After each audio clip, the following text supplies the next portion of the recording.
I'm here with Coach Lance Pogue. First off, Coach, just talk about the game tonight.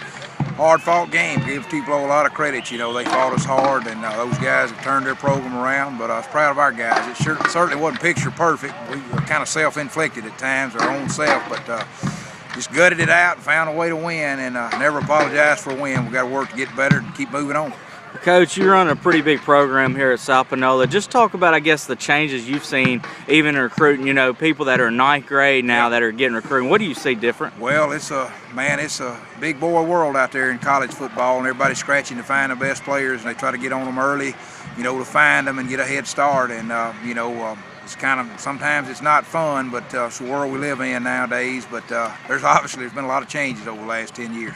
As the head man, you know, of this Tiger program, you have a lot of big-time recruits that come through here. Is it ever hard for you to kind of grab those guys' attention or get their focus, some of the guys that have come through here that have been big-time recruits? We've been very fortunate in that regard. Our guys have always seemed to stay hungry and to be good leaders, and even when they've gotten some attention, and that's kind of the nature of the beast you live in, that's always a concern. But, you know, we've done a good job with our guys here that's gotten recruited. I know the last guy that we just had here, Antonio O'Connor, was a big-name guy I talked about. He started here as a freshman, so he started getting a lot of attention in '09, but he handled it well and was a good leader, and then obviously doing a great job as a true freshman in the SEC.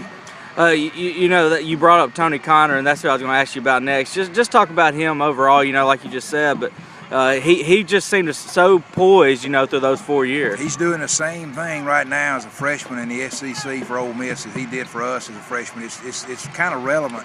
Coming in this league in 6A and be a starter as a freshman and make an impact. He did that in '09, and then he's doing the same thing for them, obviously on their level, but it's relative from the standpoint, and so nothing about what he's doing surprises me. I would say right now he's probably being more productive than any that they had in their class as a producer, and that's, you know, but again, I'm not shocked by it because I know how he is, I know what kind of player he is, but I know what he's made of inside. Coach, you got a big-time running back in Darrell Henderson. Yeah. He doesn't have the offers yet. Kind of, why do you think he doesn't have the offers? Well, I think he's just, you know, he kind of arrived on the scene a little bit toward the tail end of his sophomore year, and he's making his own way now. That stuff will take care of itself. I kind of wish in a perfect world go back to the old days and they didn't really contact him until they were seniors, but that's not what we have anymore. But his time's coming, there's no question. Coach Pogue, we appreciate it. Thank you.